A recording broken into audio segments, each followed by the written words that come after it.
Israel पर इतने बड़े पैमाने पर हमले के बाद अब आगे क्या? इन 4 पॉइंट्स में समझिए पूरी कहानी। यूएन की बैठक में चीन रूस का कैसा रहेगा रुख? हमास की ओर से ये हमला इस तनाव के मद्देनजर 50 सालों में सबसे बड़ी घटना है। हाल ही में अरब अपराइजिंग का मुद्दा पीछे चला गया था और ग्लोबल पॉलिटिक्स की सारी प्राथमिकताएं बदल गई थीं।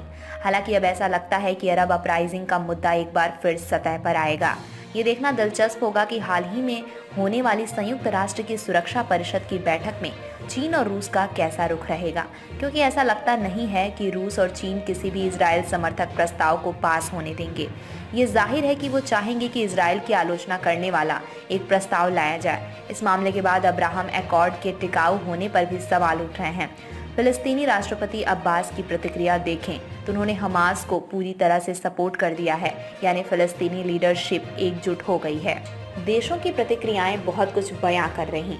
इस मामले में देशों की प्रतिक्रियाएं बहुत कुछ कह रही हैं। सऊदी अरब, कतर, यूएई की छवि ऐसे देशों के तौर पर रही हैं जो कि गल्फ देशों में हैं, जो तुलनात्मक रूप से प्रोफेसर इजराइल माने जाते रहे हैं। लेकिन हालिया घटना के बाद उनकी प्रतिक्रिया देखकर लगता है कि उन्होंने इजराइल की आलोचना करने या फिर उसे जिम्मेदार ठहराने में जरा भी वक्त नहीं लगाया। एक तरह से ये उनकी बोली में एक बदलाव है। वहीं तुर्की ने इजराइल के प्रति खासी नरम प्रतिक्रिया दिखाई है, यहाँ तक कि उसने दोनों के बीच बातचीत करने की भी पेशकश की है। ऐसे में लगता है कि इजराइल गल्फ का नॉर्मलाइजेशन का प्रोसेस अब पीछे चला गया है। क्या हमास को मिले नए इंटरनेशनल पार्टनर? घटना के बाद इजराइल की अभेद्य सुरक्षा पर सवाल उठे हैं, लेकिन अभी गुरिल्ला वॉर की जो रणनीति हमास ने इस्तेमाल की है वो कोई बड़ी रणनीति नहीं, बल्कि छोटी मोटी कमजोरियों का ही फायदा उठाकर इस हमले को अंजाम दिया गया है। ऐसा लगता है कि हमास को बड़ा इंटरनेशनल प्लेयर्स का साथ मिल गया है। कहा जा रहा है कि इसमें रूस की ओर से मदद मिली है। इसके अलावा उनके नए मिसाइल लॉन्चर के स्रोत के बारे में भी सवाल उठ रहे हैं। इसे मुहैया कराने वालों में ईरान, रूस और चीन में से कोई भी देश हो सकता है।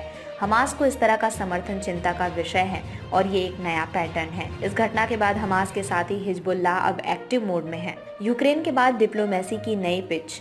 यूक्रेन युद्ध अभी पूरी तरह से खत्म नहीं हुआ है। यूक्रेन के बहाने रूस और चीन ने अपनी पश्चिम विरोधी रणनीति को बहुत धार दी थी, लेकिन अब यूक्रेन संघर्ष में रूस के लहजे से लगता है कि ये अब समाधान की ओर जा रहा है, क्योंकि रूस मान रहा है कि उससे वहां गलती हुई और अब पीछे हटना पड़ेगा। ऐसा लगता है कि अब हालिया तनाव पश्चिम विरोध की तरफ होगा।